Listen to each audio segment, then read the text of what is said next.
Hello दोस्तों, नमस्कार। SRTC app पर आप लोगों का वापस से स्वागत है। हम लोग जो पढ़ रहे थे वो पढ़ रहे थे एटॉमिक स्ट्रक्चर। एटॉमिक स्ट्रक्चर के बारे में जो आप लोगों को इलेक्ट्रिकल के अंदर काम आता है उतना मैंने आप लोगों को बताया। अब हम लोग कोई बेसिक समरी और उसके अंदर किस किस तरह के क्वेश्चंस बनते हैं उनके बारे में डिस्कस कर लेते हैं। दोस्तों, आप लोगों को जो बताया मैंने वो क्या बताया था, परमाणु क्या होता है। परमाणु प्रकृति का वह छोटे से छोटा कण होता है जो रासायनिक अभिक्रिया में भाग लेता है लेकिन मुक्त अवस्था में नहीं रहता। आप लोगों के सवाल जो पूछा जाएगा, आप लोगों से पूछा जाएगा परमाणु प्रकृति में किस अवस्था में रहता है। परमाणु प्रकृति में किस अवस्था में रहता है। परमाणु प्रकृति में किस अवस्था में रहता है। दोस्तों, कई आंसर हो सकते हैं, वो डिपेंड करेगा ऑप्शन के ऊपर। इसका एक आंसर हो सकता है सहसंयोजी बंध बनाकर। कैसे? क्योंकि मैंने आपको क्या समझा था, प्रत्येक परमाणु चाहता है कि वह उसकी बाहरी कक्षा में 8 इलेक्ट्रॉन हो और उस 8 इलेक्ट्रॉन पूरा करने के लिए किसी दूसरे परमाणु के साथ वो इलेक्ट्रॉनों का साझा करता है और साझे में जो बॉन्ड बनता है उसी बॉन्ड को कहा जाता है सहसंयोजी बंध। दूसरा आंसर हो सकता है मुक्त अवस्था में नहीं पाया जाता।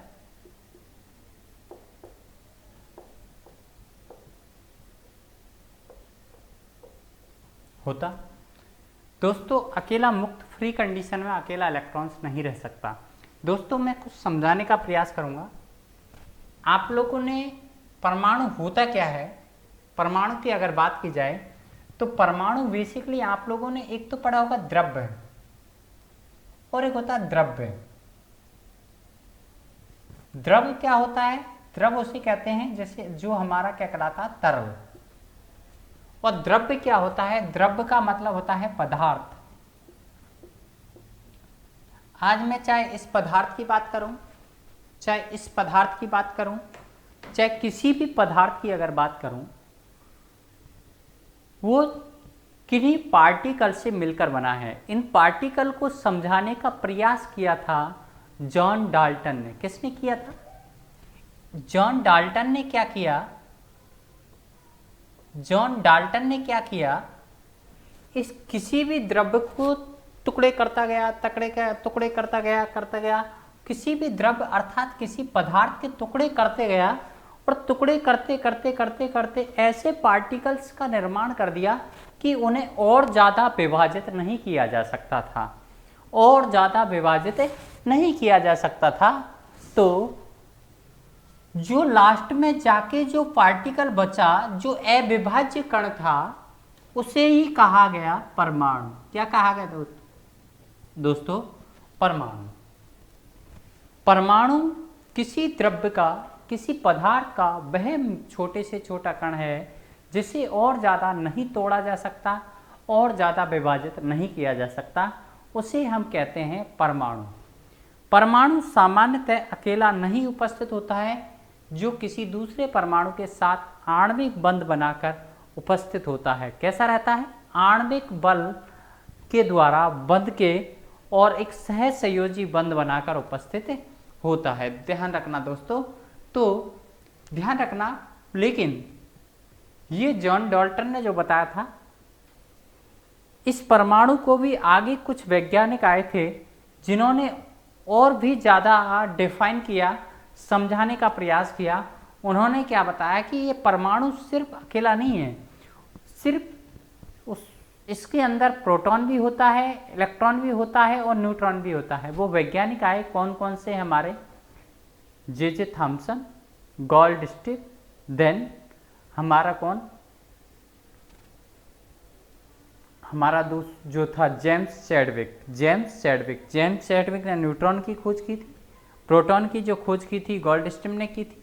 और हमारा जो जे थॉमसन था उसने इलेक्ट्रॉनों की खोज की थी, जो मैं आप लोगों को ऑलरेडी पहले से ही बता चुका हूँ। लेकिन दोस्तों मैंने आपसे कहा कि परमाणु के अंदर, मैंने आपको बताया था परमाणु के अंदर नंबर ऑफ इलेक्ट्रॉन, कहने का मतलब इलेक्ट्रॉनों की संख्या इक्वल होती है नंबर ऑफ प्रोटॉन के, कहने का मतलब प्रोटॉनों की संख्या के। तो आप लोगों को यहाँ से क्या चीज़ मालूम पड़ी है कि जितने इलेक्ट्रॉन होंगे, इलेक्ट्रॉन पर कैसा चार्ज होता है, एक ऋण आवेश, प्रोटॉन पर कैसा चार्ज होता है, धन आवेश। मान के चलो किसी परमाणु के अंदर 10 इलेक्ट्रॉन है तो वहाँ पर ऋण आवेश की वैल्यू भी 10 रहेगी, तो वहाँ पर धन आवेश भी क्या रहेगा, 10। तो टोटल चार्ज की अगर बात करेंगे तो क्या बचेगा, 0। ध्यान रखना, परमाणु के अंदर जितना इलेक्ट्रॉनों की संख्या होती है उतनी ही प्रोटॉनों की संख्या होती है।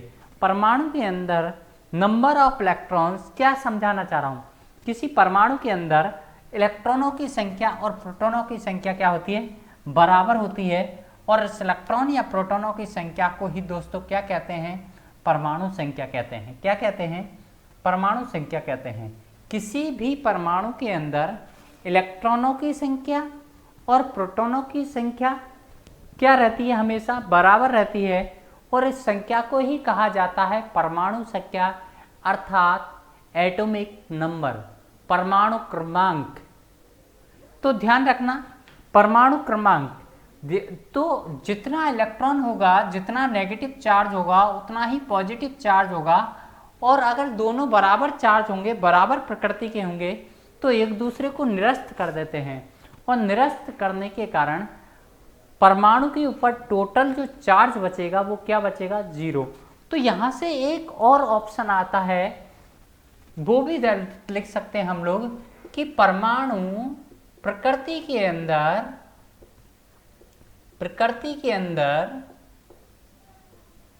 उदासीन अवस्था में पाया जाता है। उदासीन का मतलब होता है न्यूट्रल कंडीशन में, उदासीन अवस्था में पाया जाता है, अवस्था में पाया जाता है, अर्थात यह न्यूट्रल कंडीशन में पाया जाता है। उसका सबसे बड़ा रीजन क्या है कि नंबर ऑफ इलेक्ट्रॉन्स और नंबर ऑफ प्रोटॉन्स क्या होते हैं, बराबर होते हैं। आपसे अगर ये पूछ लिया जाए किसी परमाणु के अंदर से एक इलेक्ट्रॉन निकाल दिया जाए या कोई भी एक परमाणु एक इलेक्ट्रॉन त्याग दे तो उस पर उपस्थित चार्ज की वैल्यू क्या होगी। तो दोस्तों समझने का प्रयास करना, ये आप लोगों को समझ में आ गया होगा परमाणु प्रकृति में किस अवस्था में पाया जाता है। ऑप्शन में आप लोगों को ये भी दे सकता है, सहसंयोजी बंध बनाकर रह सकता है, मुक्त अवस्था में नहीं पाया जाता, प्रकृति के अंदर उदासीन अवस्था में होता है। क्यों रहता है उदासीन अवस्था में, आपको पता है, क्योंकि उसके अंदर नंबर ऑफ इलेक्ट्रॉन्स और नंबर ऑफ प्रोटॉन्स की संख्या क्या रहती है, बराबर रहती है। इलेक्ट्रॉन और प्रोटॉनों की संख्या क्या रहती है, बराबर रहती है। अब जो क्वेश्चंस आप लोगों के सामने पूछे जाते हैं, और क्या पूछा जा सकता है, इधर देखिएगा फ्रेंड्स, अगर इसको आप लोगों ने सभी ने उतार लिया होगा या स्क्रीनशॉट ले लीजिए, आप लोग उतार सकते हैं, उसके बाद समझ रहे हैं मेरी बात।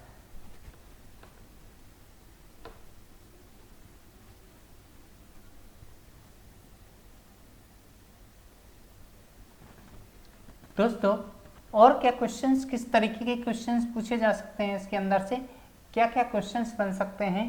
क्वेश्चंस जो बनते हैं कि परमाणु के अंदर से अगर वह एक इलेक्ट्रॉन त्याग दे तो उस पर उपस्थित चार्ज की वैल्यू क्या होगी, या उस पर उपस्थित होने वाला चार्ज क्या होगा।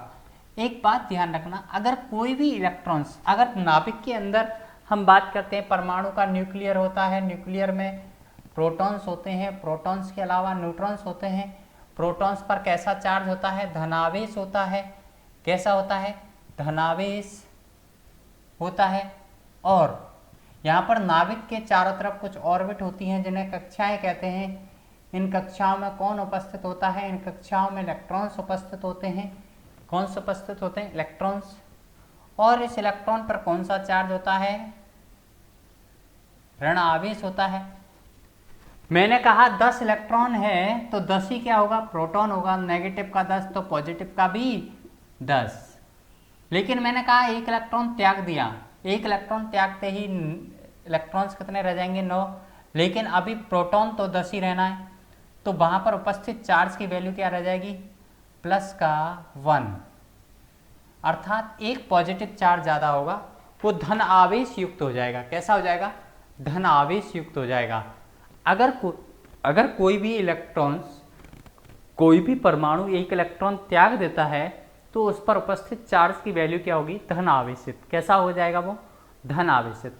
और अगर वो एक इलेक्ट्रॉन ग्रहण कर लेता है तो उस पर इकाई ऋण आवेश उपस्थित हो जाएगा, अर्थात वो नेगेटिव चार्ज युक्त हो जाएगा।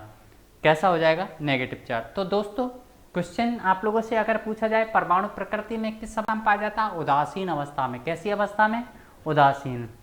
चार्जिंग कंडीशन में कब होगा, या तो वो एक इलेक्ट्रॉन ग्रहण कर लेगा या एक इलेक्ट्रॉन वो क्या कर देगा, त्याग देगा। ऐसी कंडीशन में ही वो चार्जिंग कंडीशन में कहलाएगा, अर्थात एक कैसी कंडीशन में कहलाएगा, चार्ज मतलब कि आवेश युक्त कंडीशन में वो कहलाएगा। ध्यान रखना, कभी भी करंट्स अगर फ्लो होता है तो करंट्स कब फ्लो होता है, जब एक जगह चार्ज ज़्यादा हो, दूसरी जगह चार्ज कम हो, या चार्ज का डिफरेंस होना जरूरी है। जहाँ पर इलेक्ट्रॉन्स ज़्यादा होंगे वो कम क्षेत्र वाले इलेक्ट्रॉन्स की तरफ मूव करेगा, और जब इलेक्ट्रॉन्स मूव करेगा तो उसके मूव होने की दर जो होती है, जो प्रवाहित होने की दर होती है, उसे ही हम कहते हैं विद्युत धारा। क्या कहते हैं फ्रेंड्स, विद्युत धारा।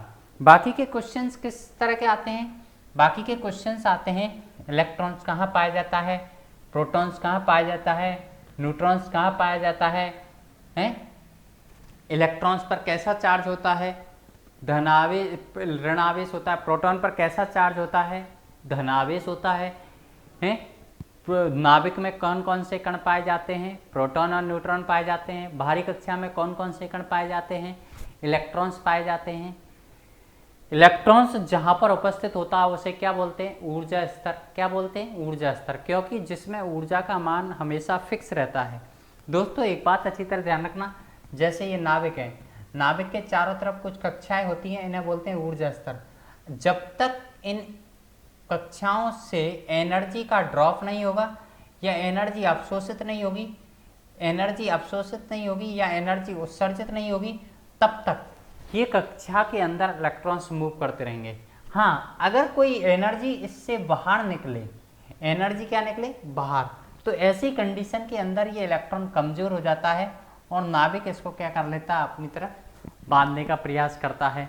और अगर इसको इलेक्ट्रॉन एनर्जी अगर मैं दूं तो ये इलेक्ट्रॉन्स क्या हो जाता है, पावरफुल हो जाता है और ये इलेक्ट्रॉन बाहर निकलने की कोशिश करता है।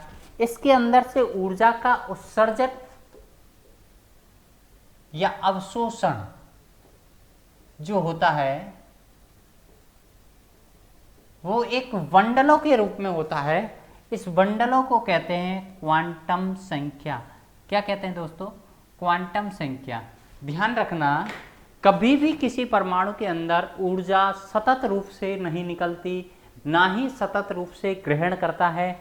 जो परमाणु जो ऊर्जा का उत्सर्जन या अवशोषण करता है वो एक बंडलों के रूप में करता है, और वो बंडल जो एनर्जी की जो गणना की गई, वो जो एक बंडल एनर्जी ले रहा है या एक बंडल एनर्जी उत्सर्जित कर रहा है, उस बंडल को नाम दिया गया क्वांटम संख्या। क्या दिया गया, क्वांटम। ध्यान रखना, और जब तक ऊर्जा उत्सर्जन या अवशोषण नहीं होगी उसके अंदर इलेक्ट्रॉन बाहर या अंदर नहीं आएगा, और जब तक इलेक्ट्रॉन बाहर नहीं निकलेगा या इलेक्ट्रॉन अंदर नहीं आएगा तब तक वह चार्जिंग कंडीशन में नहीं आ पाएगा।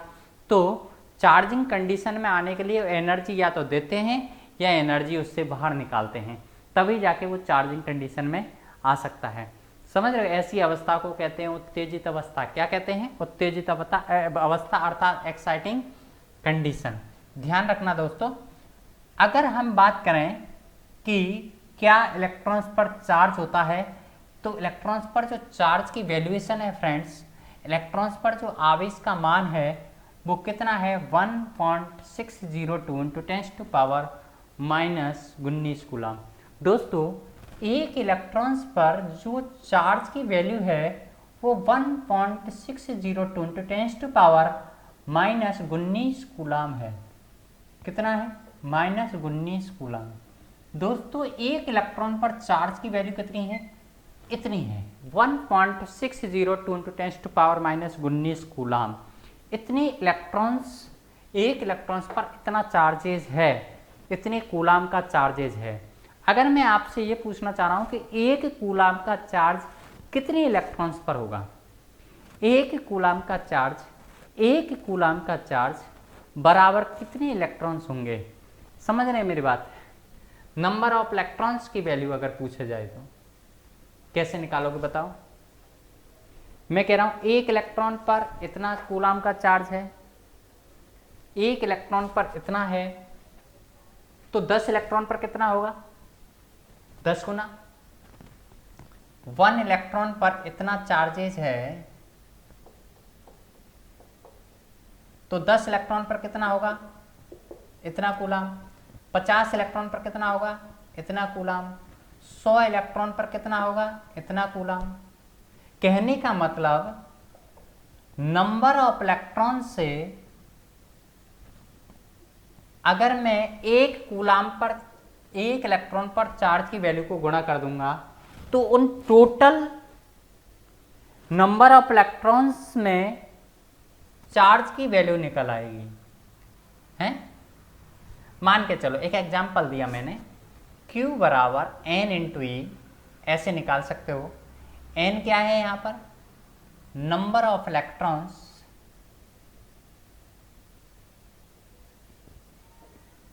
और यहां पर E क्या है, एक इलेक्ट्रॉन पर आवेश, क्या है, एक इलेक्ट्रॉन पर आवेश।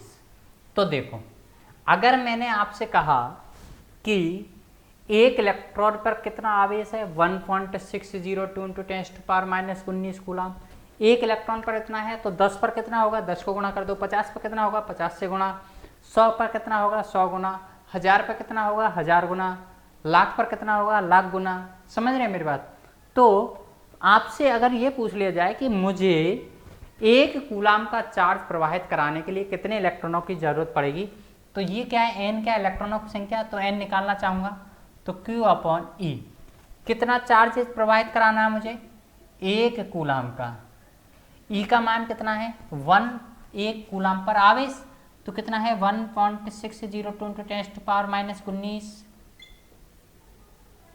क्या निकल आएगा, ये इलेक्ट्रॉनों की संख्या, क्या निकल आएगा, इलेक्ट्रॉनों की संख्या। अब एक में 1.602 × 10⁻⁻19 का अगर भाग देके देखोगे तो 1/1.602, 10 की घात -19 जाएगा, ऊपर प्लस का हो जाएगा।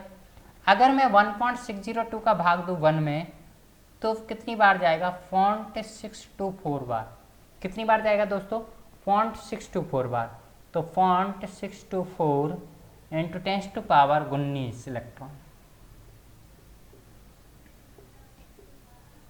एक कूलाम के अंदर इतने इलेक्ट्रॉन्स होते हैं दोस्तों। अगर मैं, कितने होते हैं, एक कूलाम के अंदर इलेक्ट्रॉनों की संख्या कितनी होती है, 0.624 × 10⁻19 इलेक्ट्रॉन। कितने होते हैं दोस्तों, 19 इलेक्ट्रॉन। या फिर ऐसे भी कह सकता हूं, अगर मैं इस पॉइंट को एक स्थान इधर ले जाऊं, यहां ले जाऊं, तो यहां से ऐसा कर सकते हो, ये 19 जीरो है, एक जीरो इधर ले आओगे तो 6.24 आ जाएगा, 18 इलेक्ट्रॉन्स। पढ़ा होगा आप लोगों ने कई जगह 6.2। एक कूलाम में इतने इलेक्ट्रॉन्स होंगे, रटने की आवश्यकता नहीं है, मैंने एक्सप्लेन किया है आप लोगों के सामने। एक इलेक्ट्रॉन में कितने कूलाम होगा, तो एक कूलाम में कितने इलेक्ट्रॉन होंगे, एक में भाग दे दो 1.602 का, एक में 1.602 10⁻⁻19। मैंने सूत्र लिखा दिया आप लोगों को, Q बराबर होता है N × E, मतलब एक इलेक्ट्रॉन में आवेशों की संख्या इनटू इलेक्ट्रॉनों की संख्या। मैंने कहा एक इलेक्ट्रॉन में कितना आवेश है, 1.602 × 10⁻⁻19, तो 100 में कितना होगा, 100 गुना। मल्टीप्लाई ही तो करोगे, आपने इलेक्ट्रॉनों की संख्या को मल्टीप्लाई किया, किससे मल्टीप्लाई किया, इलेक्ट्रॉन पर आवेश की संख्या, आवेश के मान से। तो क्या निकल के आया, टोटल आवेश।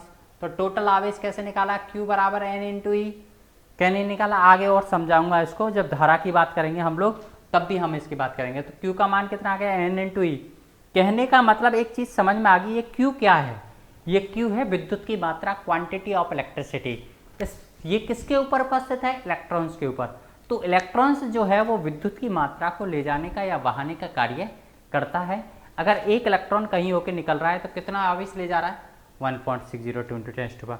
अगर 2 निकल रहे हैं तो 2 गुना, 10 निकल रहे हैं तो 10 गुना, ध्यान रखना। और अगर मुझे किसी चालक से 1 कूलाम का आवेश निकालना है तो कितने इलेक्ट्रॉन निकालने पड़ेंगे? 6.24 × 10⁻18 इलेक्ट्रॉन। कितने?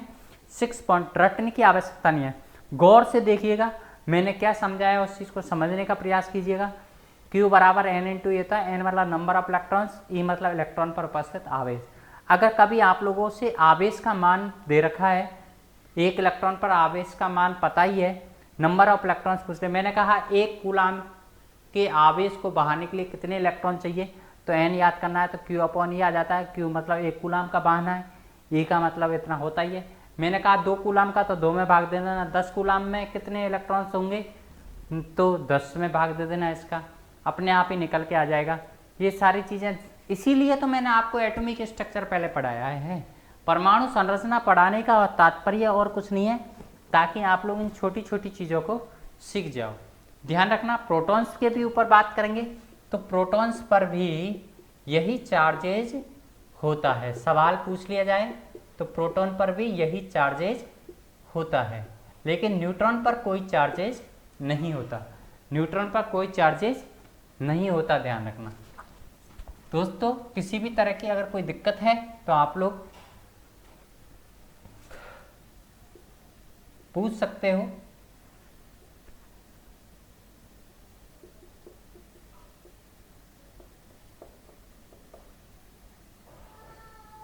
दोस्तों किसी भी तरह की कोई प्रॉब्लम्स आए आप लोगों के सामने तो आप लोग पूछ सकते हैं। आप लोग किसी भी तरह से, क्योंकि ऐप पर ये फैसिलिटी भी है कि आप लोग मैसेज कर सकते हो बाकायदा टीचर्स के अंदर, या मेरे के लिए डायरेक्टली मैसेज कर सकते हो ऐप के द्वारा, या आप लोग किस तरह से प्रॉब्लम आ रही है या स्क्रीनशॉट लेके भी भेज सकते हो। दोस्तों यहाँ पर आप लोगों को कोई दिक्कत नहीं आई होगी, आसानी से ये चीज़ समझ लिया। अब मुझे आप लोग बताओगे कि परमाणु के अंदर अगर बेसिकली हम लोग अगर बात करें तो परमाणु के अंदर 3 कण बताए मैंने, इलेक्ट्रॉन्स, प्रोटॉन्स और न्यूट्रॉन्स, जो अलग अलग जगह उपस्थित होते हैं। प्रोटॉन्स और न्यूट्रॉन्स की बात करें तो नाभिक में, और जबकि इलेक्ट्रॉन्स की बात करें तो बाहरी कक्षा में। तो धारा को बहाने के लिए जो सहायक होता है वो कौन सा कण होता है? इनमें से इलेक्ट्रॉन्स होता है। कौन सा होता है? इलेक्ट्रॉन्स। ध्यान रखना इस चीज़ का। धारा को बहाने के लिए जो इलेक्ट्रॉन सहायक होते हैं वो सिर्फ बाहरी कक्षा के ही इलेक्ट्रॉन सहायक होते हैं। किसी अंदरूनी कक्षा का कोई भी इलेक्ट्रॉन्स इस धारा को बहाने में सहायक नहीं होता है। ध्यान रखना इस चीज़ का। और धारा को बहाने के लिए उसमें एनर्जी देनी होगी हम लोगों को किसी आउटर सोर्स द्वारा। आप लोगों को ये देखने का प्रयास कीजिएगा कि सपोज कर लो ये चांदी का है, लेकिन चांदी एक गुड कंडक्टर है, अच्छा कंडक्टर है, बहुत अच्छा कंडक्टर है, लेकिन इसके अंदर कोई भी मुक्त इलेक्ट्रॉन्स नहीं है। अभी इसके अंदर कोई भी मुक्त इलेक्ट्रॉन्स नहीं है। सारे इलेक्ट्रॉन्स क्या है, कोऑर्डिनेट बॉन्ड बनाकर अभी बैठे हुए हैं, और इलेक्ट्रॉन्स अभी फ्री नहीं है। जब तक मैं इसके अंदर कोई ऊर्जा सोर्स नहीं लगाऊंगा, समझने का प्रयास करना क्या कर रहा हूँ, जब तक मैं इसके ऊपर कोई एनर्जी सोर्स नहीं लगाऊंगा इसके अंदर से कोई धारा प्रवाहित नहीं हो सकती। इसके अंदर धारा प्रवाहित कब होगी? जब इसके सिरों पर कोई पोटेंशियल डिफरेंस उत्पन्न करूंगा, अर्थात एक ऐसा डिफरेंस पैदा करूंगा कि एक जगह तो इलेक्ट्रॉनों की संख्या ज़्यादा हो जाएगी और दूसरी जगह इलेक्ट्रॉनों की संख्या क्या हो जाएगी? कम हो जाएगी। जब दूसरी जगह इलेक्ट्रॉनों की संख्या कम हो जाएगी तो कम वाले क्षेत्र की तरफ दबाव बनेगा। किसका? उस इलेक्ट्रॉन्स का। कौन से इलेक्ट्रॉन्स का? जिस पर ज़्यादा। सपोज कर लो ये कंडक्टर है, ये कंडक्टर है, ये कंडक्टर पर आप लोग यहाँ पर बात करते हैं एक सिरा, ये एक सिरा, यहाँ पर इलेक्ट्रॉन्स बहुत ज़्यादा हैं, यहाँ पर इलेक्ट्रॉन्स की कमी है। तो ये इलेक्ट्रॉन्स क्या करते हैं, जहाँ पर कमी है वहाँ की तरफ प्रेशर बनाते हैं, और वहाँ की तरफ प्रेशर बनाते हैं तो वो इलेक्ट्रॉन्स इधर की तरफ मूव होने लगते हैं, और ये खाली जगह है जिसे हम पॉजिटिव चार्ज मान लेते हैं, वो किधर मूव होने लगती है? हमारी अपोजिट डायरेक्शन में मूव होने लगती है। और यही दिशा हम लोगों ने किसकी मानी है दोस्तों? धारा की दिशा मानी है। यही दिशा किसकी मानी है? धारा की दिशा। हम अगर वास्तविकता में पढ़ते हैं तो हमें ये पढ़ाया गया है कि करंट की जो डायरेक्शन है वो इलेक्ट्रॉन्स फ्लो के अपोजिट डायरेक्शन में, अर्थात करंट वहाँ की इससे बहती है जहाँ पर इलेक्ट्रॉन्स की संख्या कम है, और वहाँ की तरफ बहती है जहाँ पर इलेक्ट्रॉन्स की संख्या ज़्यादा है, अर्थात पॉजिटिव से नेगेटिव की तरफ फ्लो होती है। और इलेक्ट्रॉन्स जो हैं वो नेगेटिव से पॉजिटिव की तरफ फ्लो होते हैं, ध्यान रखना इस चीज़ का, नेगेटिव से पॉजिटिव की तरफ फ्लो होते हैं, ध्यान रखना।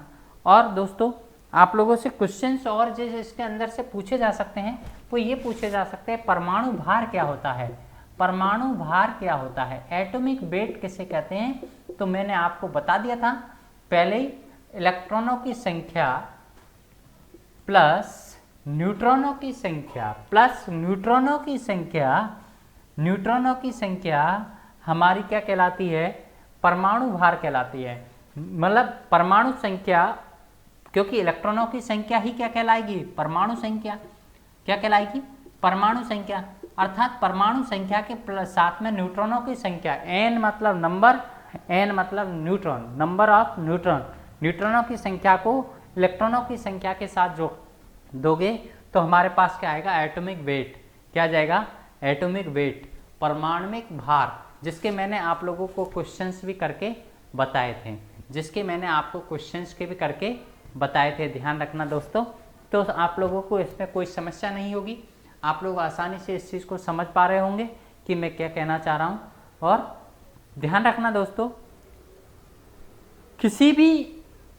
किसी भी परमाणु के अंदर अगर आप लोगों को कभी न्यूट्रॉनों की संख्या निकालने की आवश्यकता पड़ती है तो मैंने आपको पहले भी फॉर्मूला बता चुका हूँ, मैं सिर्फ इसको आज के लेक्चर में एक एज ए रिवाइज करवा रहा हूँ और आपसे पूछ रहा हूँ कि किस किस तरह के क्वेश्चंस आप लोगों के सामने पुट हो सकते हैं। अगर मैंने कहा परमाणु भार बराबर number of electrons plus number of neutrons, या number of protons plus neutrons भी कह सकता हूं मैं, कहने तो नंबर ऑफ न्यूट्रॉन निकालना चाहूँगा तो परमाणु भार में से क्या होगा, परमाणु भार में से क्या होगा, नंबर ऑफ इलेक्ट्रॉन्स की संख्या को क्या कर दोगे, माइनस कर दोगे, नंबर ऑफ, क्या नहीं करोगे, परमाणु भार बराबर इलेक्ट्रॉनों की संख्या प्लस न्यूट्रॉनों की संख्या। अब जब न्यूट्रॉनों की संख्या याद करनी है आप लोगों को तो परमाणु भार बराबर में से जब इधर आएगा तो ये माइनस का हो जाएगा, इलेक्ट्रॉनों की संख्या ही परमाणु संख्या कहलाती है। तो आप ये भी कहोगे परमाणु संख्या को माइनस कर देंगे तो भी हम क्या कह रहे हैं, सही कह रहे हैं, तो भी हम क्या कह रहे हैं, सही कह रहे हैं। किसी को कोई दिक्कत हो तो बताइए, किसी को किसी भी तरह की कोई प्रॉब्लम्स आ रही है तो बताइए, आपको आसानी से समझ में आ गया होगा कि मैं क्या कहना चाह रहा हूँ, क्या नहीं दोस्तों। अब बात करते हैं मास। मास क्या होता है, मास मतलब द्रव्यमान। प्रकृति के अंदर कोई भी हो, इलेक्ट्रॉन्स हो, प्रोटॉन्स हो, न्यूट्रॉन्स हो, सबका कुछ ना कुछ मास होता है। इलेक्ट्रॉन्स का मास क्या बताया था मैंने, इलेक्ट्रॉन्स का द्रव्यमान कितना होता है, इलेक्ट्रॉन्स का द्रव्यमान कितना होता है, इलेक्ट्रॉन्स का द्रव्यमान दोस्तों मैंने बताया था 19.108 × 10⁻³ kg, क्या बताया था, 31 kg। अगर किसी kg को ग्राम में कन्वर्ट करना है तो आप 1000 से गुणा कर दोगे, क्योंकि 1 kg में 1000 ग्राम होते हैं, ये ग्राम में कन्वर्ट हो जाएगा। और ग्राम से में कन्वर्ट करोगे तो 1000 से गुणा करने से 3 जीरो कम हो जाती है, 108 × 10⁻28 ग्राम। इसी तरह से प्रोटॉन का भी निकाल सकते हो। प्रोटॉन का कितना होता है, प्रोटॉन का बताइए, पढ़ चुके हैं फिर भी दिक्कत आ रही है, हैं? प्रोटॉन का द्रव्यमान कितना होता है, 1.67 × 10⁻27 kg। और न्यूट्रॉन के द्रव्यमान की बात करें तो 1.67 × 10⁻27 kg। यहाँ पर आप लोग आसानी से प्रोटॉन और न्यूट्रॉन के द्रव्यमान की अगर बात करें तो लगभग समान होता है। आप लोगों से अगर पूछा जाए कि इलेक्ट्रॉन तथा प्रोटॉन के द्रव्यमान में क्या संबंध है, इलेक्ट्रॉन्स तथा प्रोटॉन के द्रव्यमान में क्या संबंध है, या निम्न में से कौन सा संबंध इलेक्ट्रॉन्स और प्रोटॉन्स के मध्य संबंध, द्रव्यमान के मध्य संबंध को दर्शा रहा है, तो मास ऑफ प्रोटॉन्स, मास मतलब m मतलब मास, मास मतलब द्रव्यमान, p मतलब प्रोटॉन। प्रोटॉन का द्रव्यमान बराबर 1836 गुणा mass of electrons. Mass of electrons कहने का मतलब mp बराबर me इंटू 1836। कहने का मतलब 1836 गुना होता है इलेक्ट्रॉन्स के मास का क्या, प्रोटॉन्स का मास। और हम अगर इलेक्ट्रॉन के मास की बात करें तो ये ऐसे भी आ सकता था, mp ऊपर चला जाता, मतलब m मतलब मास, p मतलब प्रोटॉन्स, प्रोटॉन्स का मास बटे 1836, ऐसे भी कह सकते थे। कहने का मतलब प्रोटॉन जो होता है वो भारी कण होता है इलेक्ट्रॉन्स की तुलना में। प्रोटॉन का जो द्रव्यमान होता है इलेक्ट्रॉन की तुलना में 1836 गुना ज़्यादा होता है। कितना होता है? 1836। और लगभग इतना ही न्यूट्रॉन्स का भी इतना ही होता है। तो प्रोटॉन्स और न्यूट्रॉन्स का द्रव्यमान क्या रहता है? लगभग बराबर होता है। प्रोटॉन और न्यूट्रॉन का द्रव्यमान लगभग क्या रहता है? बराबर। और ये दोनों भारी जो कण हैं, कौन कौन से? प्रोटॉन और न्यूट्रॉन। कहाँ पाए जाते हैं? नाभिक में। कहाँ पाए जाते हैं? नाभिक में, न्यूक्लियर में, नाभिक में पाए जाते हैं, ध्यान रखना। इसीलिए कहते हैं परमाणु का लगभग समस्त द्रव्यमान कहाँ पर केंद्रित रहता है? नाभिक में। कहाँ पर केंद्रित होता है? नाभिक के अंदर केंद्रित होता है परमाणु का लगभग समस्त द्रव्यमान।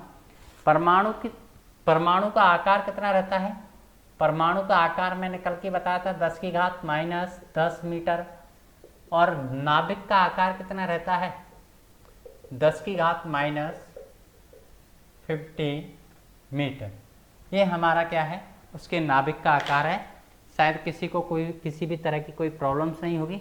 यहाँ पर आप लोगों का एटॉमिक स्ट्रक्चर फिनिश हुआ। अब हम लोग जो नया वीडियो होगा हम लोगों का वो होगा किससे रिलेटेड? वो होगा हमारा इलेक्ट्रिकल से रिलेटेड। और अब जितने भी वीडियो जाएंगे आप लोगों के सामने वो कम से कम 50 मिनट का वीडियो होगा। कितने मिनट का होगा? अभी तक पहला टॉपिक था, हम लोगों ने 4 वीडियो बनाए, उसके 3 वीडियोज में मैंने उसके बारे में पूरा डिस्कस किया डिटेल्स में। चौथे वीडियो में मैंने आप लोगों को वापस से उसको पूरे को रिवाइज करवा दिया, उसके अंदर कैसे क्वेश्चन पूछे जाते हैं इसके बारे में बताया। ये टॉपिक आप लोगों का फिनिश हुआ। अब नया टॉपिक हम जो लेके चल रहे हैं वो टॉपिक लेके चलेंगे बेसिक इलेक्ट्रिसिटी का, और जिसमें धारा, वोल्टेज, और प्रत्येक टॉपिक कम से कम 50 मिनट का होगा। ध्यान रखना इस चीज़ का। अब मैं इसके आप लोगों ने नोट्स बना लिए होंगे और इसको बाकायदा हैंड राइटिंग में लिख सकते हो। और मैं जल्दी ही इसी ऐप पर इसकी PDF भी, जो क्वेश्चंस वगैरह जितने होते हैं उनकी PDF भी अवेलेबल आप लोगों को करवा दूंगा। बाकी का इसके नोट्स आप हैंड राइटिंग में बनाओगे, खुद की हैंड राइटिंग में। समझ रहे हैं मेरी बात? आने वाले, ये तो बेसिक था। आप लोग कभी ऐसा होता है कि सामने होता है तो स्टूडेंट दोबारा पूछ लेता सर क्या है क्या नहीं है। तो जैसे ही मैं साइड में होता हूँ और आपका बोर्ड पर लिख दिया होता है तो आप लोग एक क्या उसका स्क्रीनशॉट ले लिया करो, ताकि उतारने में बाद में दिक्कत नहीं आए। और कोशिश ये किया करो कि साथ के साथ उतार सको। लिखने को तो हर चीज़ मैंने यहाँ पर लिखी है, मोस्टली वो चीज़ आप लोग उतार लोगे। बाकी की हर चीज़ मैं लिख के चलूँगा बोर्ड पर, और वैसे ही नोट्स बनाऊँगा जैसे क्लासरूम के अंदर नोट्स बनवाता हूँ। तो ध्यान रखना, अगली जो क्लासेज रहेगी वो हमारी 15 मिनट 50 मिनट की रहेगी। 50 मिनट का, क्योंकि बातें हो 50 मिनट में बहुत कुछ पढ़ा लेते हैं। 50 मिनट से ज़्यादा आप लोग क्लासेज नहीं ले पाओगे। उसका रीज़न ये है कि क्लास में जब सामने स्टूडेंट बैठा रहता है तो बीच में टॉक हो जाती है, बात हो जाती है। समझ रहे मेरी बात? और कैमरे के सामने वो फालतू की बातें नहीं हो पाती, तो 50 मिनट सफिशिएंट होता है। आगे अभी तक जो वीडियोज़ है मैंने लगभग आधे घंटे के वीडियो डाले। आगे के जो वीडियोज़ होंगे वो हमारे कितने 50-50 मिनट के वीडियोज़ होंगे। समझ रहे हैं मेरी बात? आगे कोई दिक्कत आप लोगों को हो तो आप लोग डिस्कस कर सकते हो। अब ध्यान रखना, मैं आप लोगों को लाइव की ओर बोल रहा था कि लाइव आप लोगों को स्टार्ट कर रहे हैं। तो लाइव में कल नहीं तो परसों लाइव आकर आप लोगों से एक बार कंसल्ट करूंगा। टाइम मैं आपको कल बताऊंगा कि कितनी बजे लाइव आना है। धन्यवाद दोस्तों, फिर हम अपन वापस से मिलते हैं एक नए वीडियो के साथ बेसिक इलेक्ट्रिसिटी के। धन्यवाद।